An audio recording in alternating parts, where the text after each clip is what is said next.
মোংলা সমুদ্র বন্দরে নির্মাণ করা হয়েছে অত্যাধুনিক বর্জ্য ব্যবস্থাপনা প্রকল্প। বন্দর সংশ্লিষ্টরা জানান, এতে বাণিজ্যিক জাহাজ থেকে সকল প্রকার বর্জ্য সমুদ্রে ফেলা প্রতিরোধ করা সম্ভব হবে।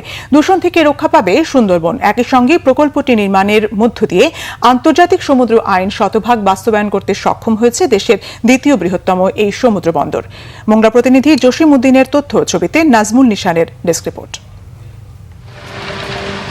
বিদেশি বাণিজ্যিক জাহাজের সকল বর্জ্য নদীতে নিঃসৃত তেল সংগ্রহ এবং রিসাইকেল করার লক্ষ্যে মোংলায় নির্মিত হয়েছে অত্যাধুনিক বর্জ্য ব্যবস্থাপনা প্রকল্প। দেশের সমুদ্র বন্দর কেন্দ্রিক এই ধরনের প্রকল্প এটি প্রথম। ঘষিয়াখালী চ্যানেলের পাশে প্রায় 511 কোটি 39 লাখ টাকা ব্যয়ে নির্মাণ করা হয় প্রকল্পটি।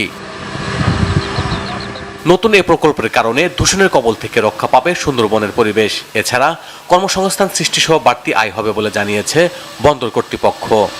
এই প্রকল্পের মাধ্যমে কিন্তু যে সমুদ্রের যে বর্জ্য এবং তেল, এটা কিন্তু অবৈধ মানে ক্ষতিকর যে জিনিসগুলো আছে এগুলো অবৈধ প্রবেশ মুক্ত থাকবে।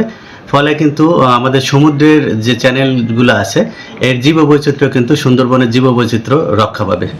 প্রকল্পের দায়িত্বরতরা জানান, প্রকল্পে যুক্ত করা হয়েছে তেল অপসারণকারী, সংগ্রহকারী সহ 6টি অত্যাধুনিক জলযান।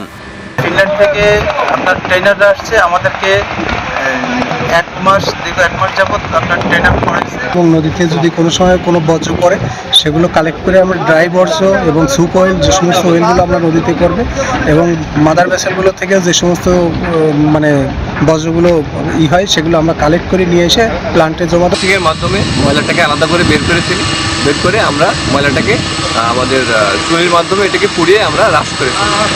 27 জানুয়ারি প্রকল্পটির উদ্বোধন করে নৌপরিবহন উপদেষ্টা ডক্টর এম সাখাওয়াত হোসেন। জানান, এই প্রকল্প বাস্তবায়নে আন্তর্জাতিক কনভেনশনের শর্তাবলী নিশ্চিত করেছে মোংলা বন্দর।